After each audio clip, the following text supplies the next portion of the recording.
Hello and welcome students, आप लोगों का स्वागत है मेरे चैनल हिस्ट्री बाय सिमरन मतलानी में।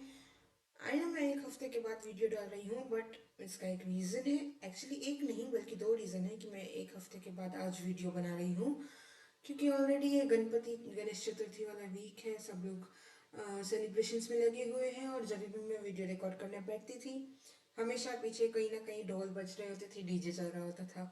तो इसलिए मैं रिकॉर्ड नहीं कर पाई वीडियो। लेकिन अभी मुझे थोड़ा टाइम मिला है, एक टाइम ब्रैकेट मिला है जहाँ पे मैं वीडियो रिकॉर्ड कर सकती हूँ। तो मैं आप लोगों के लिए लाई हूँ आपके अगस्त का रिकैप। और ये है हमारा सेकंड रीज़न कि मैं एक हफ्ते में आपके लिए कोई वीडियो क्यों नहीं लाई। क्योंकि जितना भी हमारे टारगेट्स थे, हमारे गोल्स थे अगस्त में पूरे करने के, वो हमने टाइम से पहले ही कर लिए।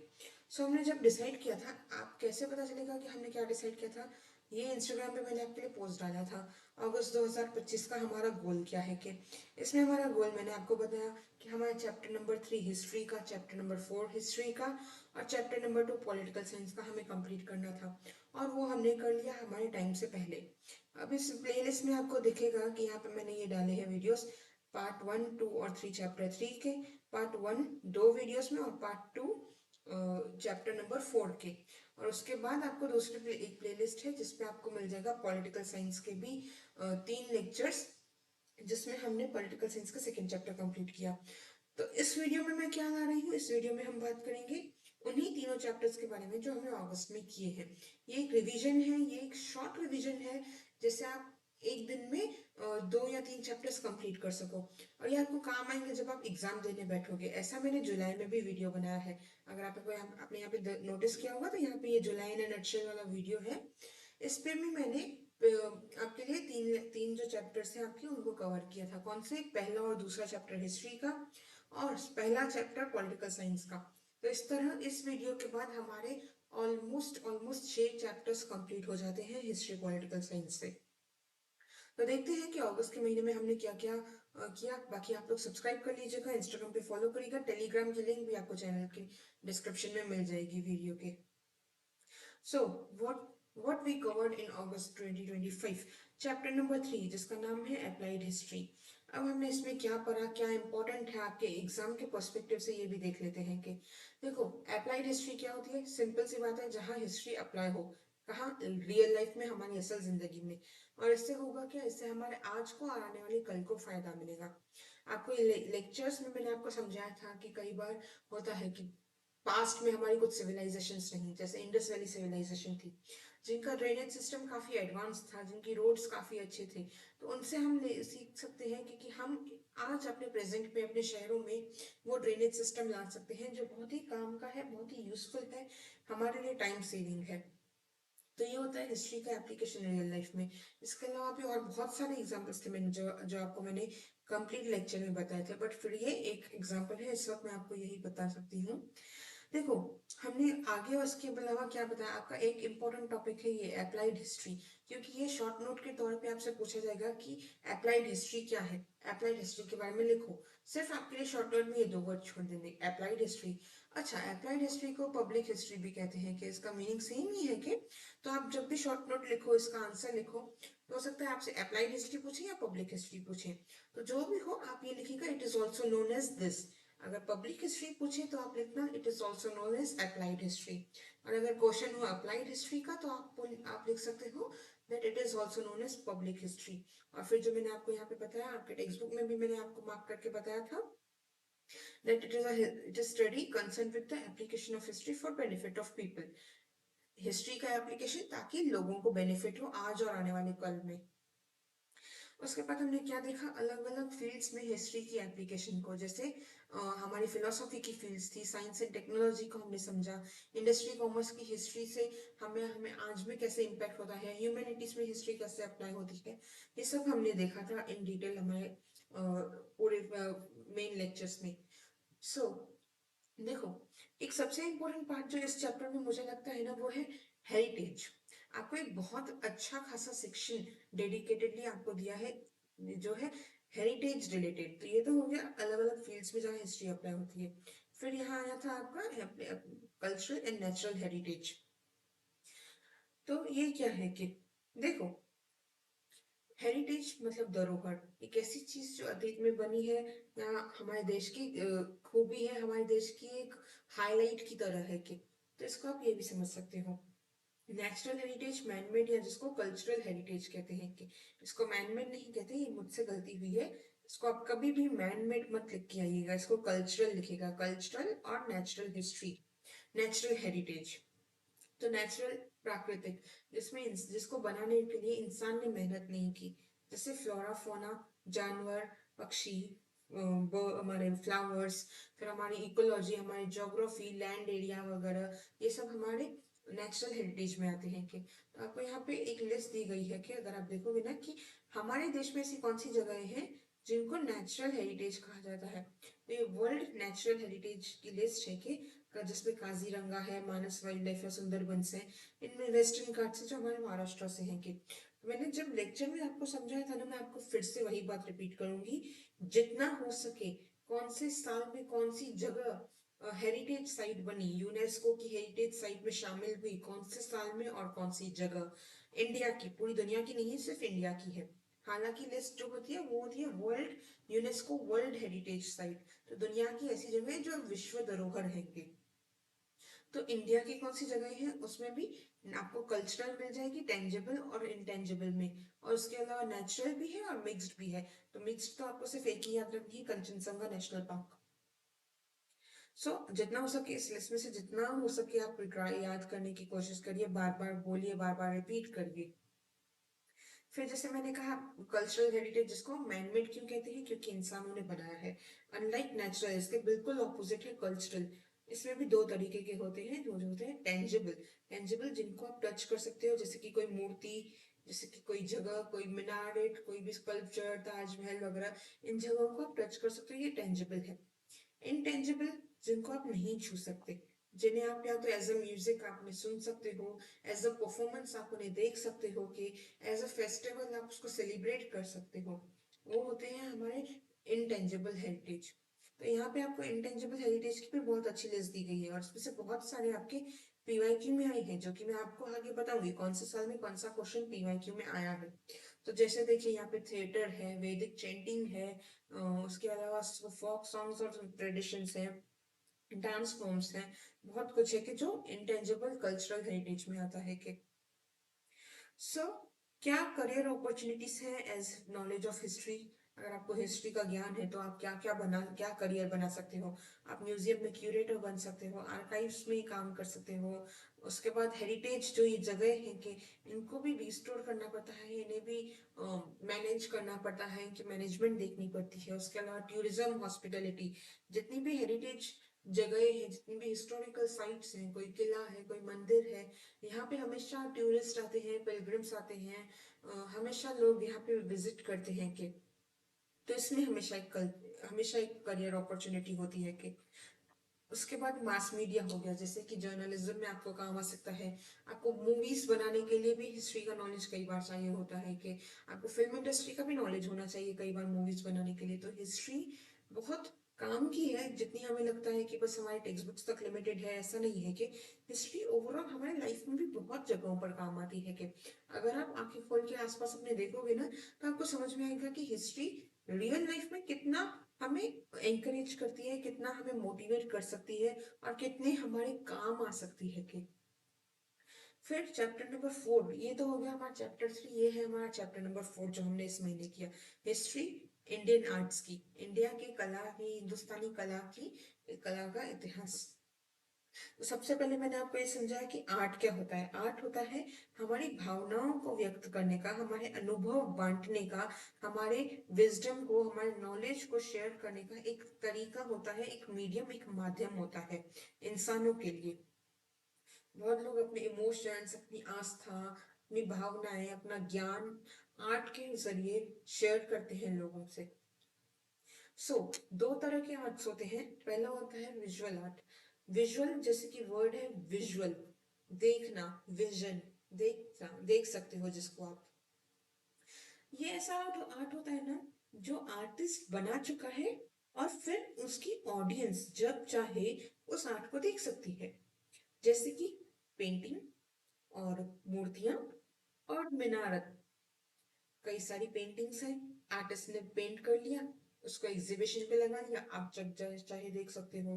मूर्ति हो गई, किसी ने बहुत पहले खूबसूरत सी मूर्ति बनाई, आपको म्यूजियम में या किसी मंदिर में वो मूर्ति दिख सकती है, आप कभी भी जाके वो देख सकते हो। आर्किटेक्चर जैसे कि ताजमहल एक बार बन गया, अब आप चाहे जब जाओ जाके देख सकते हो। हमेशा अपने ऑडियंस के लिए वो रेडी है कि उसको आर्टिस्ट बार बार नहीं बनाने वाला।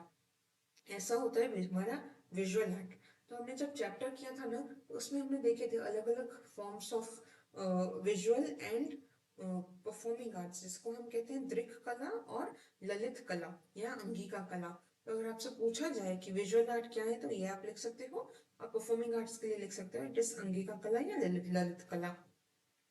सो पेंटिंग्स में हमने मराठा स्टाइल ऑफ पेंटिंग देखा, चित्रकाठी के बारे में समझा, फिर मैंने आपको और भी बताया कि रॉक पेंटिंग से हमारे यहाँ पे शुरू हुआ था, उसके बाद हमारी पेंटिंग का कल्चर बढ़ता गया, वेस्टर्न स्टाइल इंट्रोड्यूस हुआ जब अंग्रेज हमारे देश में आए थे, तो उसकी उसी के साथ साथ फिर हम लोग ने आर्किटेक्चर, उसके पहले हमने स्कल्पचर्स देखे, स्कल्पचर मूर्तियां जो अशोका ने बनाई, जो हमने कुशाना पीरियड में देखी, गांधार स्टाइल की मूर्तियां। मैंने आपको एक बहुत ही प्यारा एग्जाम्पल दिखाया था ग्रीक मूर्ति का और एक गांधारा स्टाइल की मूर्ति का।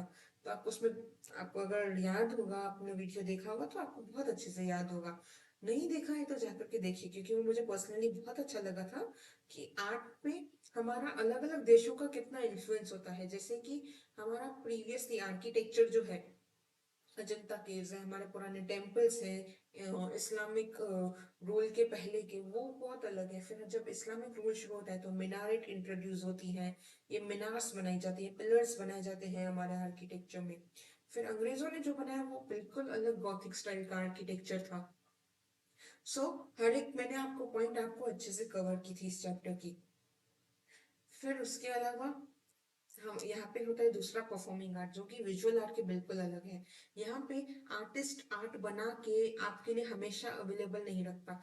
जब आपको आर्ट को देखना हो तब आर्टिस्ट परफॉर्म करता है, या जब आर्टिस्ट परफॉर्म करेगा तभी आप उसको देख सकते हो कि, तो it is a live art. जैसे कि एक डांस परफॉर्मेंस हो गई, कि जब डांसर्स परफॉर्म करते हैं स्टेज पे, थिएटर पे, हमारे टीवी पे देखते मिलते हैं, जब वो परफॉर्म करते हैं हमें सिर्फ वो तभी देख सकते हैं, कि अगर वो परफॉर्म नहीं करेंगे तो हम उस आर्ट को नहीं देख सकते। या फिर जब कोई म्यूजिशियन, कोई सिंगर कोई गाना गाता है, कि जब जब भी मान लो कोई सिंगर है, आप बहुत टाइम से इंतजार कर रहे हो कि उन्होंने कुछ भी नया म्यूजिक पीस नहीं लाया है, कि तो आपको इंतजार करना पड़ता है ना कि वो कब परफॉर्म करेंगे, वो हमेशा अवेलेबल नहीं है आपके लिए कि जब आप बोलो आपके लिए गा दें। ऐसा इंस्ट्रूमेंट्स होते हैं जैसे गिटार हो गए, गिटारिस्ट हैं, पियानिस्ट हैं, ये सब परफॉर्मेंसेस देते हैं लाइव थिएटर्स में। इवन मार्शल आर्ट्स की भी परफॉर्मेंसेस होती हैं, कि जो रिसेंटली मैंने सबसे प्यारी मार्शल आर्ट्स परफॉर्मेंस देखी थी ना, वो केरला में थी। उसके वीडियोस भी आपको इंस्टाग्राम पे मिल जाएंगे। उसके अलावा आर्ट को हम और फर्दर डिवाइड कर सकते हैं, मतलब एक हो गया हमारा विजुअल आर्ट और परफॉर्मिंग आर्ट, दोनों को और फर्दर कैसे डिवाइड करते हैं, फोक आर्ट और क्लासिकल आर्ट में।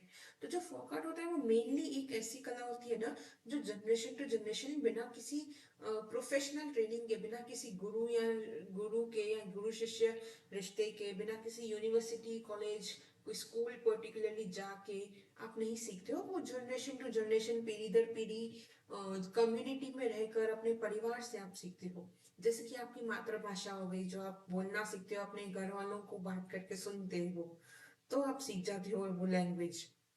वैसे और बहुत सारे आर्ट होते हैं, जैसे कि पॉटरी, कुम्हारों की कम्युनिटी होती है, कि वुड कार्विंग का काम होता है, कि नीडल वर्क जैसे कि कपड़े पर की गई तराशी होती है, कि उसके बाद लोकल जो म्यूजिक है, लोकल डांस डांस स्टाइल होता है। इन सबको कभी भी कोई प्रोफेशनली जाकर के सीखता नहीं है, हालांकि आजकल सीख सकते हैं कि आप लोग, बट यूजुअली जो ये लोकल म्यूजिक या डांस हो गया, जैसे हमारे महाराष्ट्र में पावड़ा हो गया, उसके अलावा लावनी डांस है, फिर पंजाब में भांगड़ा होता है, या गुजरात में होते हैं, नवरात्रि पे डांस होती है, ये सब लोकल रीजनल डांस फॉर्म्स हैं। लेकिन आजकल ये इतने डेवलप हो गए कि इनको भी आप सीखने के लिए जा सकते हो, अदरवाइज ये फोक आर्ट है। कि पर उसी के बिल्कुल ऑपोजिट होता है classical form. Classical folk art का एक तरह से कह सकते हो एक रिफाइंड वर्जन है, कि जैसे जिसको आप कहीं प्रोफेशनली सीख सकते हो।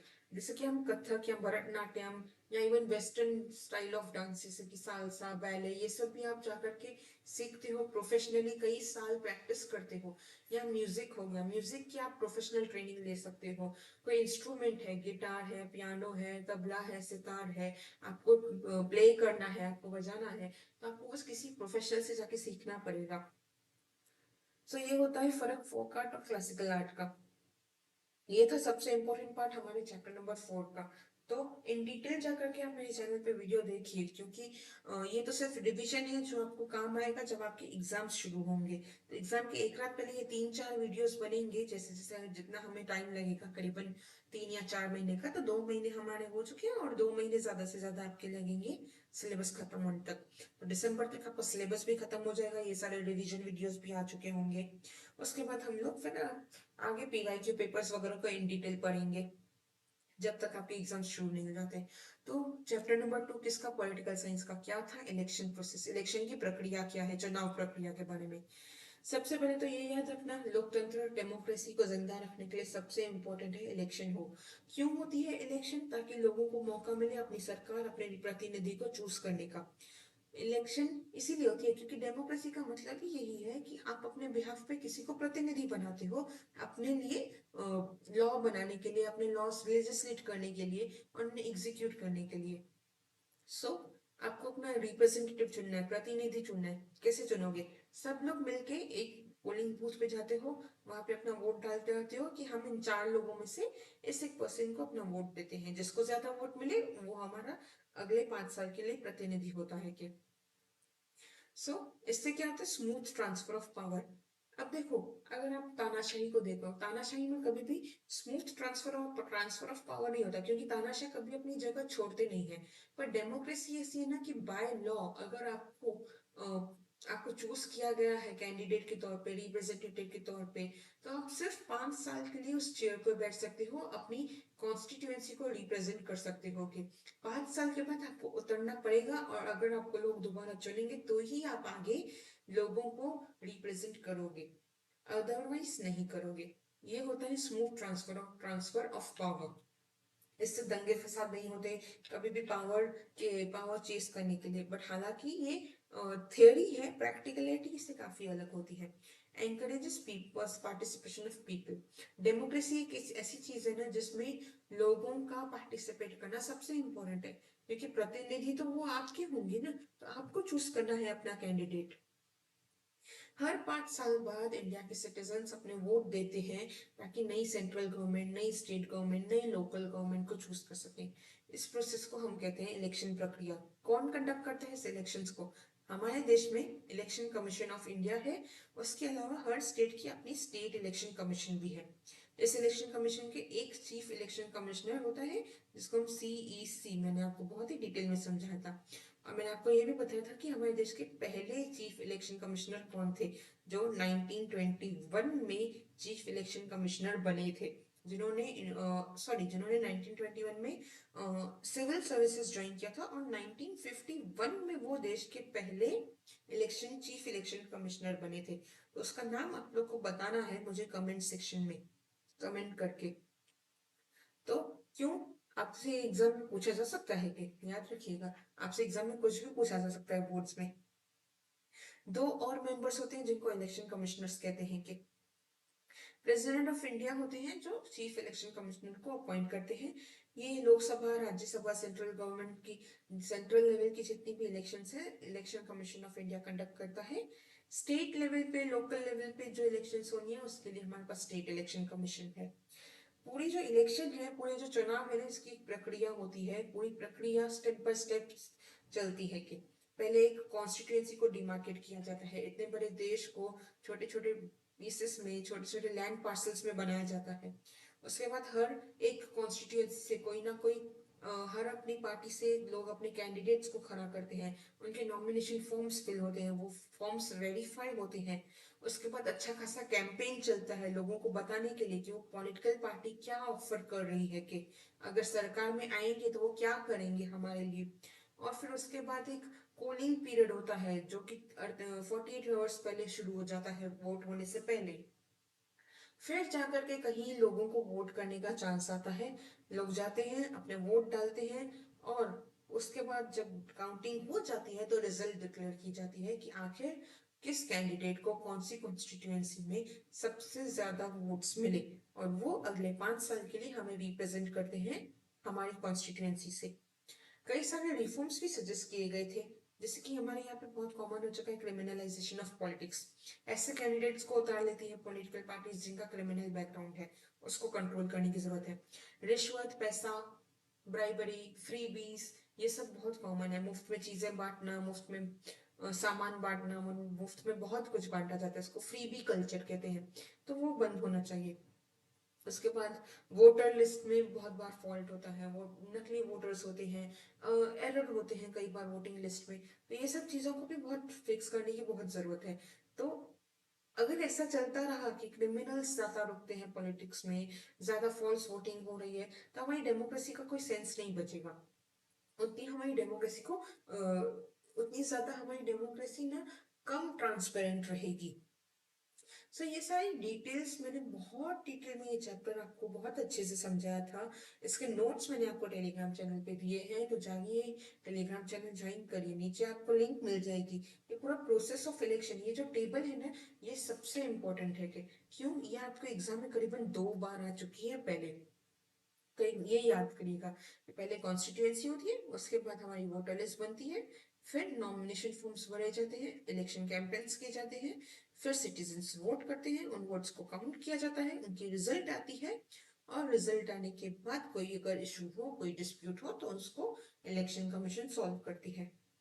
तो पीवाईक्यू क्वेश्चंस इन तीनों चैप्टर्स में कौन से हैं देख लेते हैं। 2022 का पीवाईक्यू पेपर मैंने खोला है, हिस्ट्री पॉलिटिकल साइंस का। तो इसमें जो क्वेश्चंस हैं देख लेते हैं। हाँ, ये एक क्वेश्चन है, टेंजिबल कल्चरल हेरिटेज। तो टेंजिबल मतलब जिन चीजों को आप टच कर सकते हो, कल्चरल जैसा कि मैंने कहा वो जिनको इंसानों ने बनाया है। तो आपके चैप्टर नंबर 3 में ये रही टेंजिबल कल्चरल हेरिटेज की लिस्ट, जिसमें आप इनमें से कोई भी नाम, आगरा हो, हमारा आगरा का फोर्ट है, ताजमहल है, एलोरा केव्स है, अजंता केव्स है, फतेहपुर सिकरी वगैरह है, इनमें से कुछ भी आप इनमें से चारों में लिख के आ सकते हो। ओके, फिर हमारे पास कौन सा, we must preserve our natural and cultural heritage. ये किसमें क्वेश्चन आया है कि इसका स्टेटमेंट के रीजन, क्या रीजन है कि हमको हमारा नेचुरल और कल्चरल हेरिटेज प्रिजर्व करना चाहिए। इसका आंसर भी आपको इसी चैप्टर में मिलेगा। कि देखो, हमारा जो कल्चरल हेरिटेज होते हैं, हमारे जो नेचुरल हेरिटेज होते हैं, उनसे कई बार ना हमारी आइडेंटिटी रहती है। कि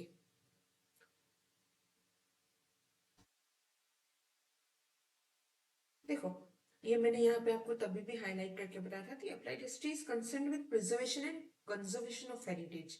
हेरिटेज से हमें एम्प्लॉयमेंट मिलती है, कि हमारी आइडेंटिटी उससे जुड़ी होती है, कि हमारे एंसेस्टर्स से हम जुड़ सकते हैं, उनके बारे में हमें पता चलता है, कि इट इज अवर हेरिटेज।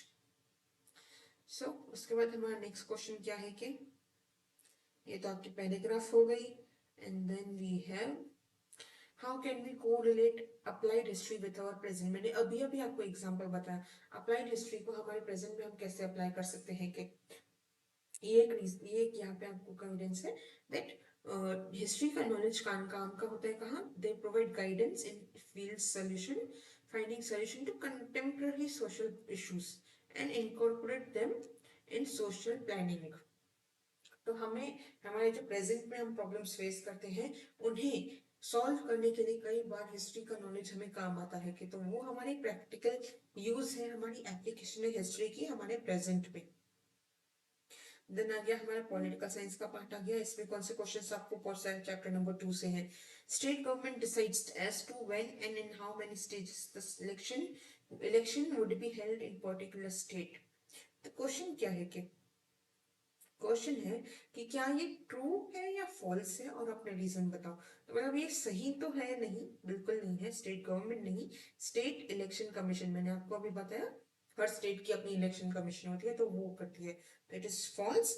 क्यों, the state election commission decide करती है कि कौन कितने स्टेजेस में इलेक्शन होगी किसी पर्टिकुलर स्टेट में। फिर हमारे पास और कोई यस, मैंने आपको कहा था ये आपको बहुत इंपॉर्टेंट है, वोटर लिस्ट बनाना, उसके बाद इलेक्शंस, नॉमिनेशन फॉर्म फिल होते हैं, कि फिर हम आपके कैंपेन्स चलते हैं, कैंपेन्स के बाद फिर वोटिंग शुरू होती है, वोटिंग के बाद वोट्स को काउंट किया जाता है। तो मैंने देखिए बराबर आपके जितने भी ब्लैंक्स थे उसको फिल हो गए। और कोई क्वेश्चन बचा है इस चैप्टर से? नहीं, सेकंड चैप्टर से कोई नहीं बचा। 2022 में जितने भी क्वेश्चन आए थे वो हमने देख लिए इस चैप्टर से। फिर और कौन से चैप्टर? ये है हमारा 2023 का पेपर। इसमें कौन से क्वेश्चंस आए हैं? चैप्टर 3, चैप्टर 4 और चैप्टर नंबर 2 से। रॉक पेंटिंग्स इन इंडिया, ये मैंने हाईलाइट किया था आप लोगों के लिए।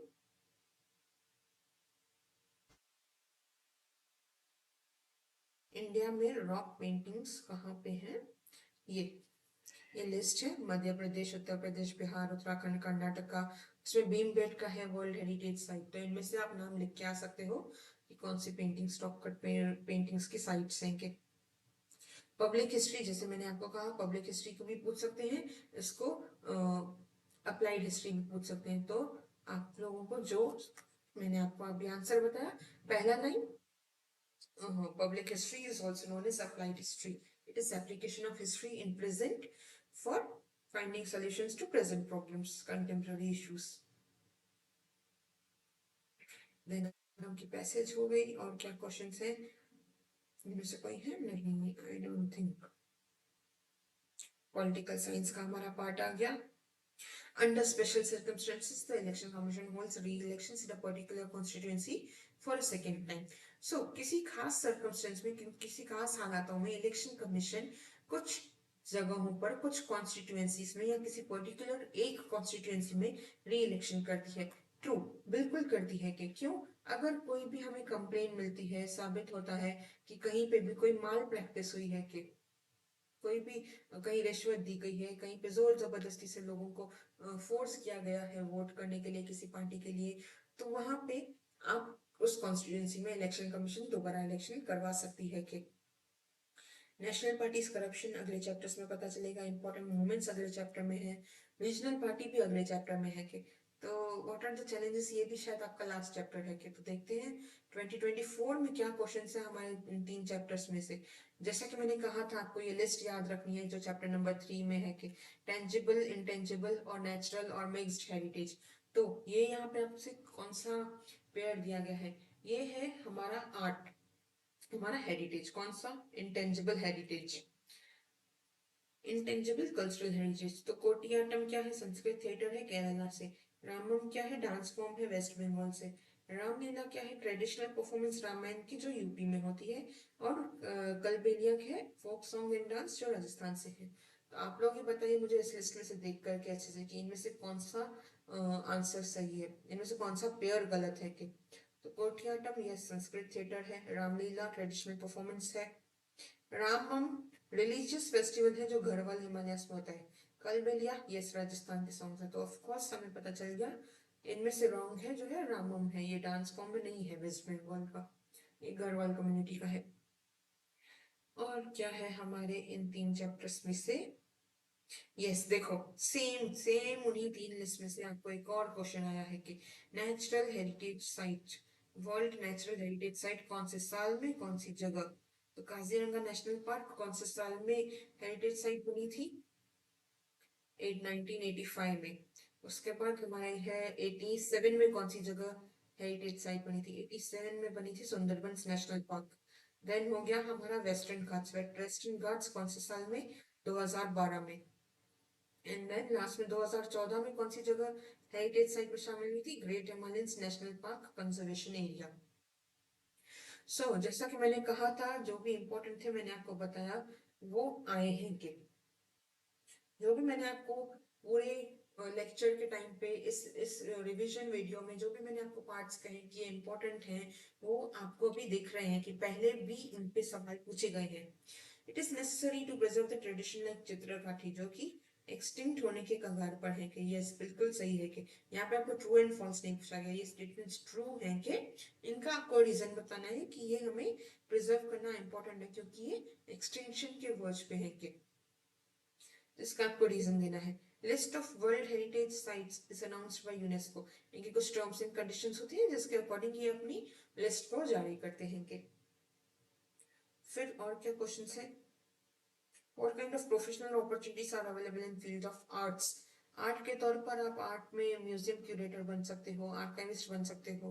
आर्ट का अगर आपको नॉलेज है तो आप एग्जीबिशंस को क्यूरेट कर सकते हो कि बहुत कुछ और आपके काम है। आपके चैप्टर नंबर 4 में ये पार्ट है, लास्ट में बिल्कुल, क्या क्या करियर अपॉर्चुनिटीज हैं आपके लिए एस अगर आपको आर्ट का अच्छा नॉलेज हो तो हेरिटेज मैनेजमेंट हो गया, आर्ट मार्केट हो गया, इंडस्ट्री एडवर्टाइजमेंट वगैरह हो गई अगर आप आर्ट में अच्छे हो तो, आर्किटेक्चर है, फिल्म डायरेक्शंस है, डिजाइनिंग है, बहुत अपॉर्चुनिटीज हैं के आर्ट की। फिर हमारे पॉलिटिकल साइंस का सिलेबस आ गया, कोई भी ब्लैंक्स में नहीं है। अंडर स्पेशल सर्कमस्टेंसेस, ये सेम सेकेंड टाइम क्वेश्चन आया है देखो। फिर क्रिमिनलाइजेशन ऑफ पॉलिटिक्स, ये मैंने अभी आपको समझाया। क्रिमिनलाइजेशन राइट्स बेस्ड अप्रोच आपके चैप्टर नंबर 1 में था, बहुत ही इंटरेस्टिंग था, मैंने आपको बहुत अच्छे से समझाया था।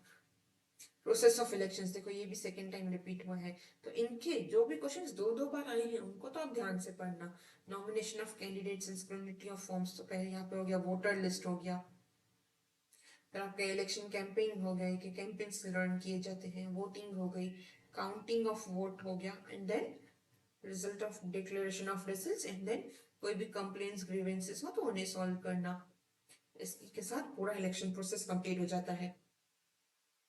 चलिए ये सब भी हमारे। अच्छा, what is mid term election? Mid term election क्या होता है? एक होता है बाय इलेक्शन होता है, एक मिड टर्म इलेक्शन होता है, और एक जनरल इलेक्शन होता है। कि जनरल मतलब जो हर 5 साल होती है, मिड टर्म 5 साल का टर्म पूरा होने से पहले मेजोरिटी खत्म हो गई, मेजोरिटी कोलैप्स हो गई, गवर्नमेंट कोलैप्स हो गई, दोबारा इलेक्शन होंगी।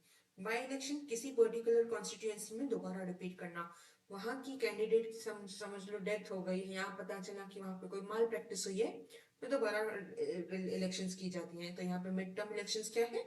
अगर मेजोरिटी कोलैप्स हो जाती है तो दोबारा इलेक्शंस करवाई जाती है, जिसको मिड टर्म इलेक्शन कहते हैं।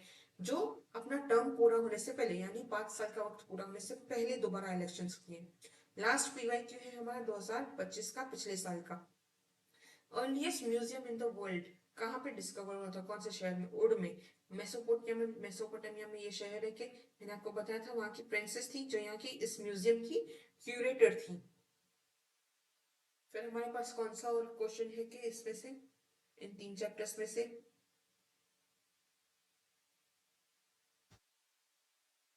अप्लाइड हिस्ट्री, अगेन देखो पहले आया था पब्लिक हिस्ट्री, यहाँ पे आया है अप्लाइड हिस्ट्री, तो ये भी 2 बार रिपीटेड है कि मराठा स्टाइल ऑफ पेंटिंग, ये भी आपके चैप्टर नंबर 4 में से है कि, तो देखो यहाँ पे आपका चैप्टर 3, यहाँ पे आपके चैप्टर 4, आपको 2 कोई शॉर्ट नोट्स लिखने हैं, और 2025 में तो आपके शॉर्ट नोट्स इसी में से कवर हो गए, तो कितना आपके 4 मार्क तो यहीं पे कवर हो गए कि आपके 2 चैप्टर्स के रिविजन से। मराठा स्टाइल ऑफ पेंटिंग आपके यहाँ पे, ये मैं ऊपर नीचे ही करती रह जाऊंगी टेक्स्ट बुक में।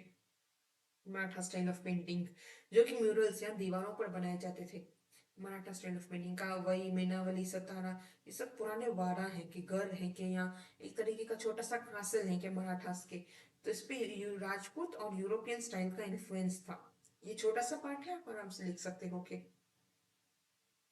इतना भरोसा मैं आप पे है कि आप लोगों को कभी भी मेरी जरूरत हो तो आप मुझ पे भरोसा कर सकते हैं, मुझसे क्वेश्चन कर सकते हैं कि, और कोई है आपके लिए? ये तो आपके पैसेज हो गए, पैसेजेस में से आपको आंसर्स लिखना बहुत इजी है कि फील्ड ऑफ आर्ट्स में क्या अपॉर्चुनिटीज हैं प्रोफेशनल, तो ये भी मैंने आपको बताया, डिजाइनिंग है, हेरिटेज मैनेजमेंट है।